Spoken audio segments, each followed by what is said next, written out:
Welcome back to As the Cauldron Bubbles. I am very excited to introduce my lovely guest here tonight on the podcast. Tonight, we are going to be talking about Kitchen Witchin.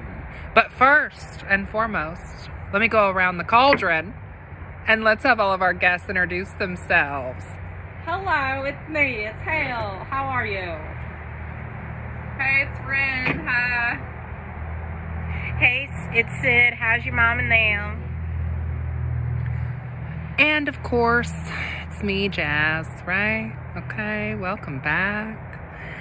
Like I said earlier, we're going to be talking about Kitchen Witchin, especially with the holidays coming up. You know, I think this is a great topic. We put a couple topics in the cauldron. And this is the topic that we pulled. Now, I would love to hear from all of you what your take is on kitchen witchery. Is it something that you practice or not? Yes, kind of. I know that little things like basil for luck, cinnamon for healing and protection. There's little things that I know and occasionally remember more of, but it's not something that I would consider to be like a huge part of my practice. More of an accessory practice, a little thing here and there. This is Ren. So, first of all, my favorite thing on Kitchen Witchin is the everyday coffee accessory. Oh. So, accessorize your coffee, Ren. exactly. What I'll do is I'll take the good white chocolate syrup, you know, maybe a little nutmeg, a little cinnamon sprinkled in for the prosperity, for the abundance, okay. And you take that syrup and you just do a little pinnacle, okay, right on the top. Just get a little sweetener in there. And then you got your health, your wealth, your abundances, okay? Easy way to dress it up. Every day. Anytime I make coffee, that's what I do. Keep it simple.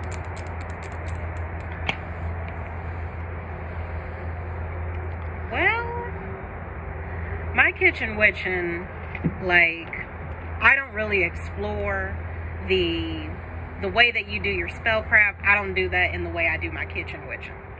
My kitchen witchin' is essentially using like forms of bind runes.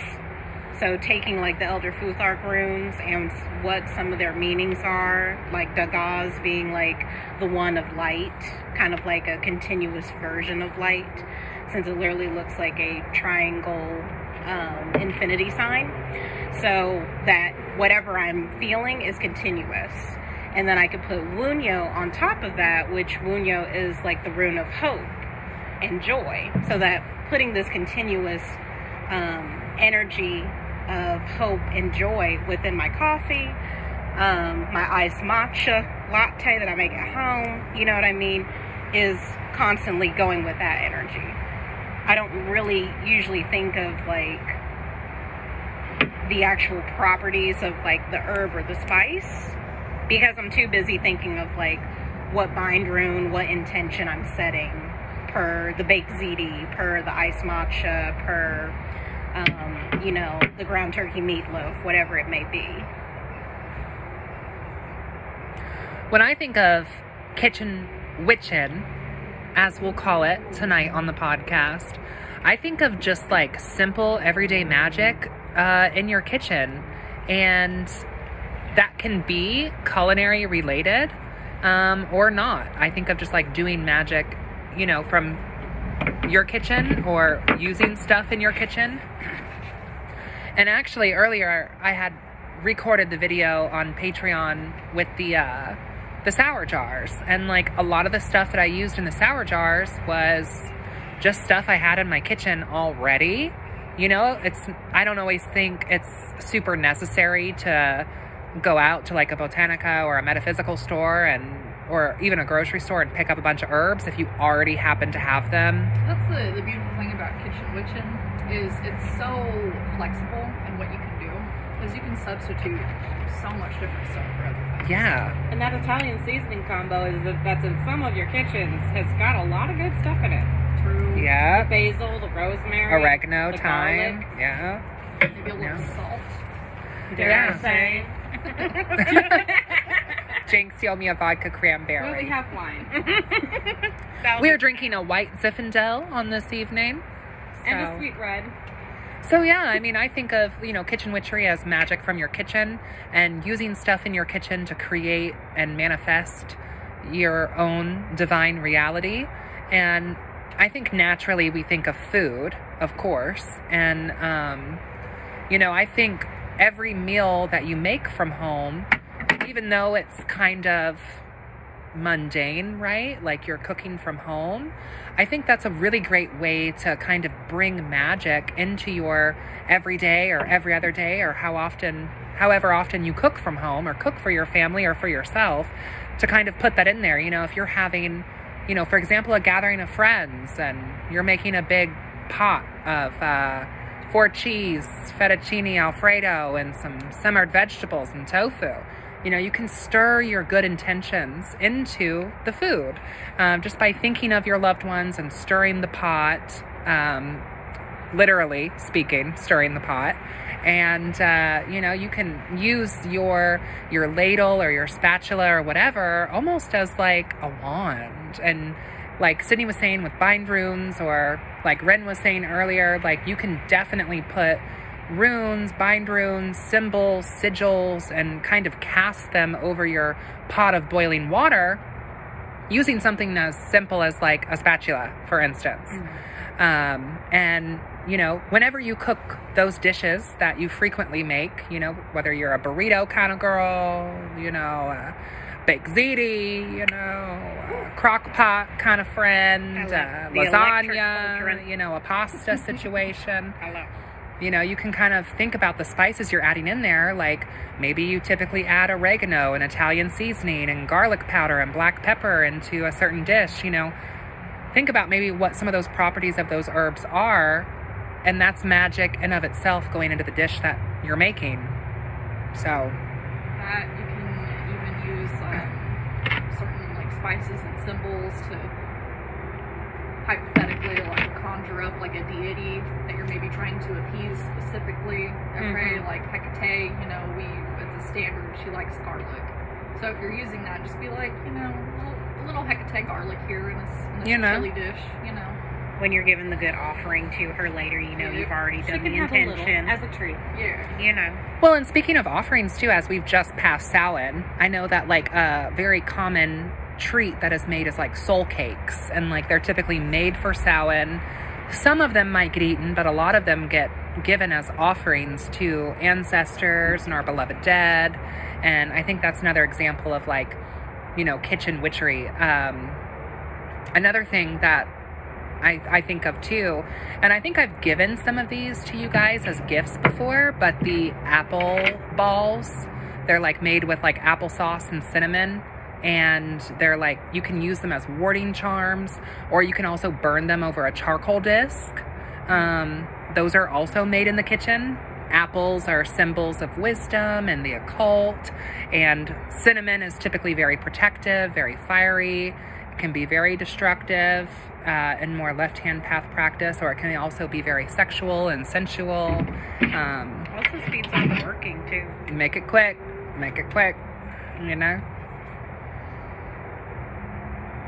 What are some of your favorite dishes to make? Lately I've been doing a lot of stir-fry type things. Okay. A little bit of this and that I can throw together, really. Add some seasonings here and there. I try to season my food regularly, not away from just like the sauces that are typically used in stir-fries. But that, again, is the ones that I typically use, like the garlic and the black pepper and the, obviously, salt and spicy things for a little bit of heat and protection. Make a lot of omelette-y type things as well. Love a good omelet. Love a good omelet. With some cayenne. Mix it up. I do a lot of kitchen witchin. It's hard to like pinpoint one specific thing. Do you have like any particular dishes that you'd like to make, like just food wise? I mean, I've gotten really good at like cooking meats and stuff. So like one thing that I like to do, like I believe it's Horus that will take like the raw meat offerings. So you have the extra fat or the gristle or whatever, some bone maybe even. You just set it to the side. You can use that for, you know, your hexing work, whatever you want to do. The good offering. I leave it as the offerings because you got to be honorable, you know, for the work. And then just using like the corresponding spices just to really bring it all together. Because then you can really feel the energy in your food if you do it right. If you're a good cook. You can really tell, like, if someone has cared about the meal they're cooking versus something that's just been... Throw it together. Yeah. Fuck them. What about you? Another one, sorry, so last year... Oh, please. Last year, I made all of those cinnamon streusel cakes. Yeah. And I had put a pentacle onto all of them for, like, bringing in, like, you know, peace, I guess, and, you know, keeping shit okay at the Mabon banquet. Real kosher. We tried. Yep. It was good, though. They were super good. Super good. But, like, all you have to do for that is to just take, like, a little toothpick and do a little quick little number in there. Or you can use the cinnamon or the streusel. I demand a redo. I might have to. I could try. Maybe for the Yuletide or For the something? Yuletide. Come on. I have since lost that pan, but I might be able to come up on one. Come through with Just the make a streusel. giant one in the cauldron you got. You can just might like have a to giant concentrate. cinnamon Listen. cake. We will not say no to a lasagna pan of streusel. No. I did do that as well. Okay, see? For the good tidings. Yeah, you just throw you can even do the runes and whatnot, and For the comfort and toothpicks. joy. Exactly. You can do whatever you want with it. It's so versatile. We're in the cinnamon heavy season here. Yeah. We love a good streusel moment. What are some foods that you like to make?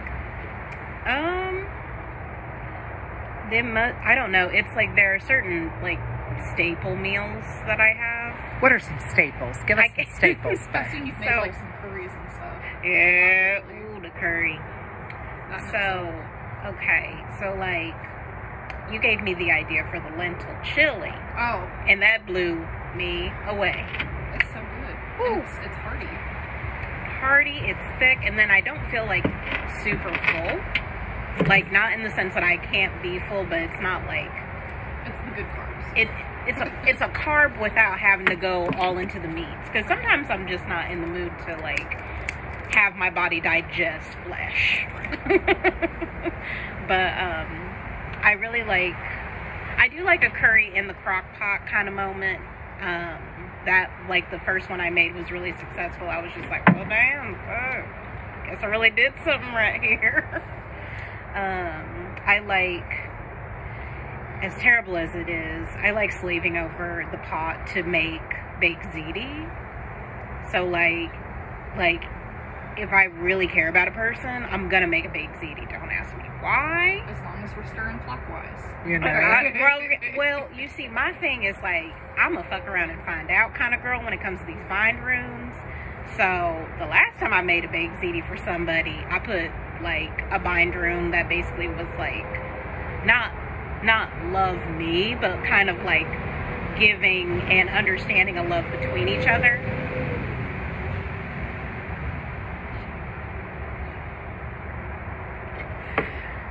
So using that kind of like bind rune, I wasn't like asking this person to like love me, but I was more of like, put this intention to foster like a comfortable Love this relationship. Love this food. And then you in turn like me, as you do. I like doing that for some reason.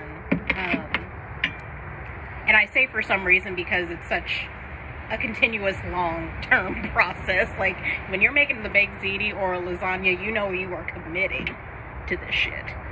Lasagna is a commitment. Okay. Ooh, that's a whole day commitment. that it. Ooh, I've made lasagna for y'all twice. Not if it's Stouffer's, though. Okay. No, We're no. not sponsored. You know, Sponsored. unfortunately, but Stouffer's, baby, if you're listening, you can sponsor as the Cauldron Bubbles podcast. Okay. We've been big fans of the vegetable lasagna for And quite the some cheese. time. Every And the cheese. Yes, so Stouffer's, We were please. a size large in vegetable lasagna or cheese lovers. XL for me, please. You know, we eat in this family, and we devour your products, you know, carefully and with good intentions. Frequently. And But on yeah. that too, you can even take like those Stouffer's and put your own little Hell organizations yeah. on there. And Hello. that goes That's into what the you do. kitchen Now, witchin. we call that doctoring it up. Exactly. You know, I've been known to do that on a pizza. You got to. It's a little bonus. A frozen pizza, throw some goat cheese, a little basil, Mhm. a little black pepper, a little Sriracha garlic and salt. honey. The sriracha and honey really, Life changing. That really I'm does telling you. something for you. I'm telling you, get the sweet, you get the spicy. And And listen, the creamy. with the sriracha and the honey, you can go over there in some sigils and some pentacles You know? and some bindrooms. You know, whatever and you whatever need. you would like to put on your pizza. You know, if you want to draw an onk on your pizza with some sriracha, baby, that's your business. That is your business. Stuff that I cook, I don't know, because you guys know I love to cook. You know, Yeah. I do a lot of curries, I do a lot of crock pots, I do some stir fries, I like making burritos. I love, you know, also not necessarily cooking stuff from scratch and like you were saying, doctoring stuff up. You know, you get a frozen Jack's pizza. I remember when those were 99 cents. In this economy.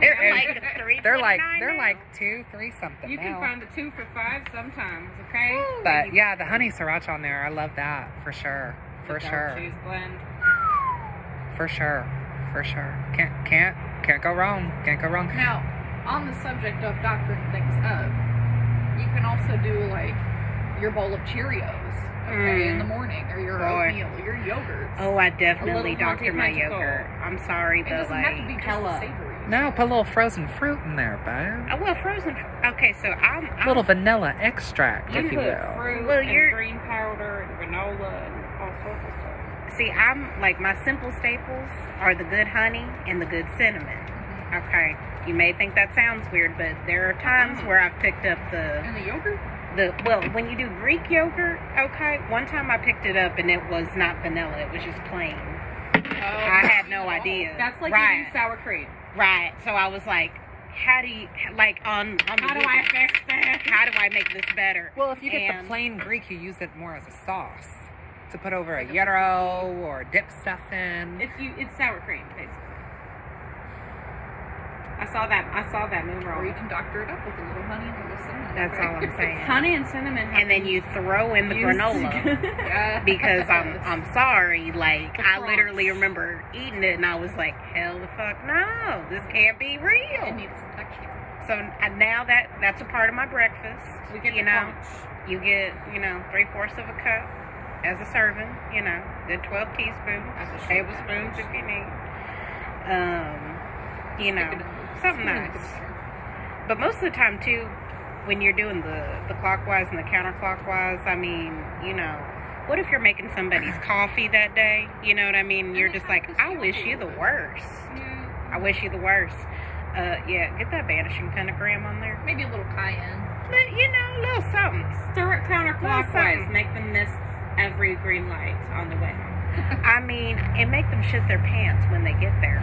Okay. You Piss their know? pants Or another good, on the street. yeah, another good kitchen witchin', especially with this time of year that we have coming up.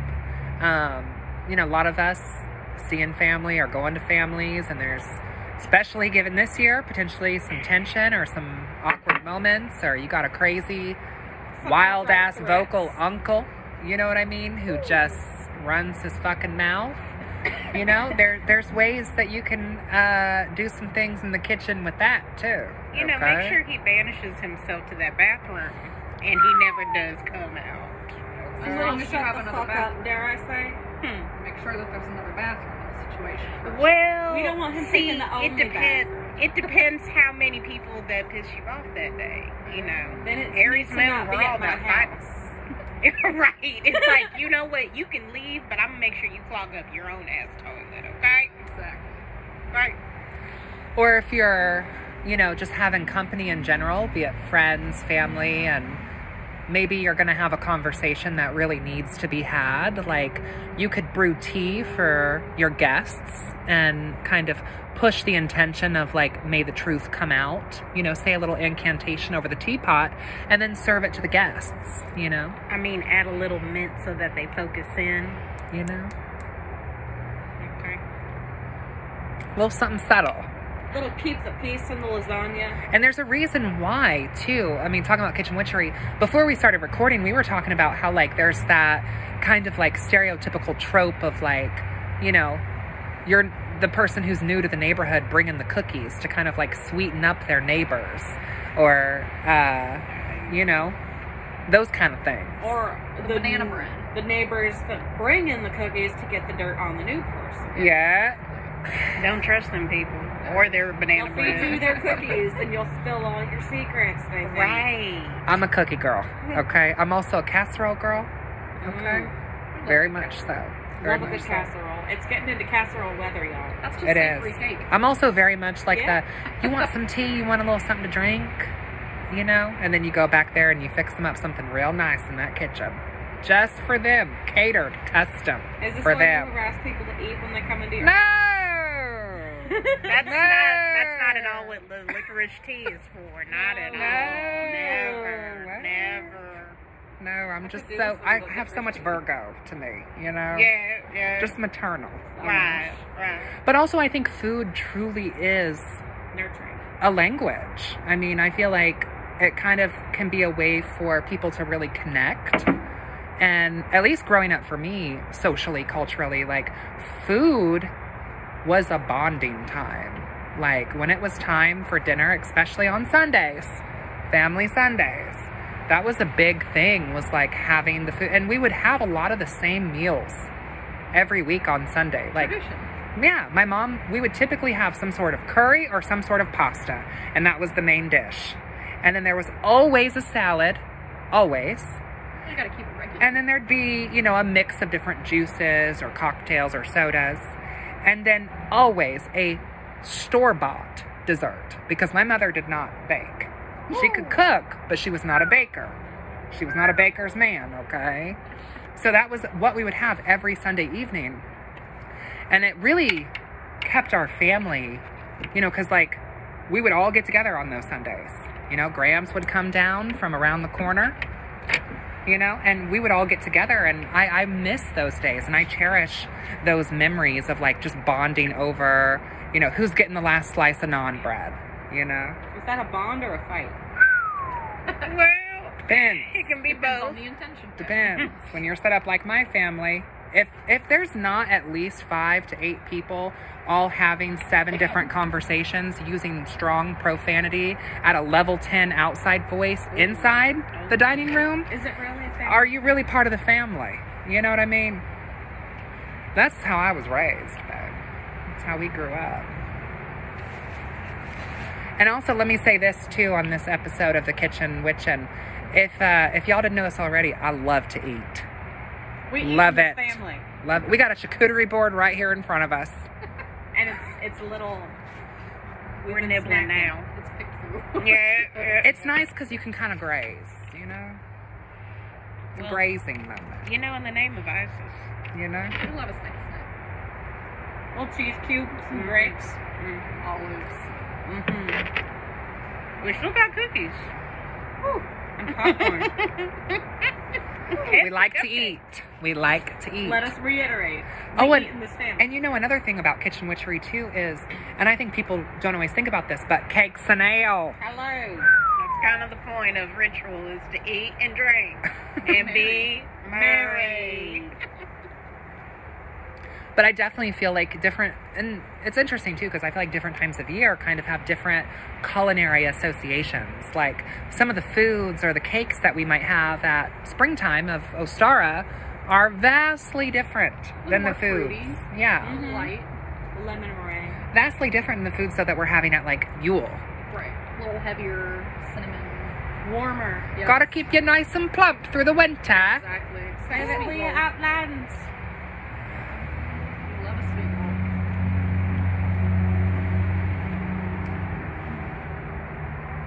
So what do you guys feel like would be some good cakes or ale for the next Sabbat we have coming up, Yule? Gingerbread. I've been kind of wondering about, like, trying an almond eggnog. Okay. Because, like, actual eggnog just makes me gassy. It's very. Let me tell you very this. nauseous. The only way I'll take eggnog is with a shot in it. You gotta spike it for me, It's got to be okay? very heavily spiked. It's damn near half and half, please, for me.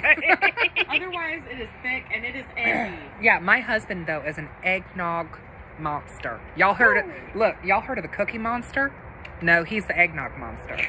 I know one of those. He could drink. Because He could drink 2-3 gallons in an evening if he had it his way. I know people like that. I'm more of an apple cider. You know what I mean? That's my Right, seasonal drink. Right. I enjoy eggnog, so I think I enjoy it. And I always purchase like a quarter gallon, Woo. and then I drink a third of it, and I'm If like, that. this is kind of gross. Every year. And then I mix the rest of it with some sort of whiskey, and I'm like, well, it's tolerable, but that'll do me. Listen, you gotta get the soy nog because it's not so horrifically thick. It's much more palatable. I just don't even want to take the chance. That's okay. I really don't. That's okay. It's also such a texture thing, isn't it? That's why I like the soy nog. It's not a texture thing for me. Look, my mom used to look at me like I was a fucking haram for not liking that, and I'm just like, look, the way you and Dad are set up, I don't want thick cinnamon eggs. it's not 1953 no more, Ma. We can change. We can grow through this. My ideal Yule, like, cake snail. Oh, Okay, here Let's it is. hit us with the Here it is. ideals. take the then. notes. Okay, we got the fresh baked croissants. Oh. Okay, the what was I talking about earlier? Danishes. Danishes. Danishes, yeah. Danishes. Love a Danish. The cream. Cheese Oh. Danish? The cream cheese Danish. Yes. Please. Cherry Danish, apple Okay. Danish. Oh, The Some same- variety. Please. You have to. is it It's like solid. a smorgasbord, dare I say? Yeah. Cut 'em up Charcuterie? in quarters. A little charcuterie board for the old time? The charcuterie Danish. And for the ale, orange mimosa. Oh, Okay. You heard it here. interesting. That's it. Okay. Okay. With cinnamon, and you get a real Yuletide treat. Okay, but the cinnamon and sugar spice You from don't the even Dollar need all Tree. that. You know, that reminds me of last Yule when I was doing scientific research for a year and a day. Very scientific. And I was trying to make cocktails for the Sabbats. And I remember making like some sort of citrus vodka, 7-Up cranberry, orange juice. You'll remember that? Because we cut your hair that night. Like that's, I think, been gone. I think that's when, I think that was the night you did the chop. Yeah. On Christmas Eve. Yeah, it was really good. It was good. I don't think people always think of citrus for the Yuletide, I but love a mimosa. I love a mimosa 365 days of the year. Exactly. Right. But I There's think the never a correspondence with Yule and the sun, because it's such a solar Sabbat, it's literally when the sun, like in the sky, the sun That is one. reborn. You know. The sun's So reborn. So Willow. Hello. Okay. You know, if you can't do the alcohol, just regular orange juice works just fine. You know. You know, store bought. It reminds me of, standard Christmas mornings, like back in the day. You know, you The wake chimney. Up, you get a little Well, and it egg casserole number. and it a quiche. Yes. Fuck. Oh, I y'all love a a quiche. straw- Oh, wow. Yes. Here. Well, and the orange juice kind of has that solar quality to it. Oh, yeah. So it's very fitting, I feel like, for the winter solstice. That's my recommendation. I'm just throwing it out there.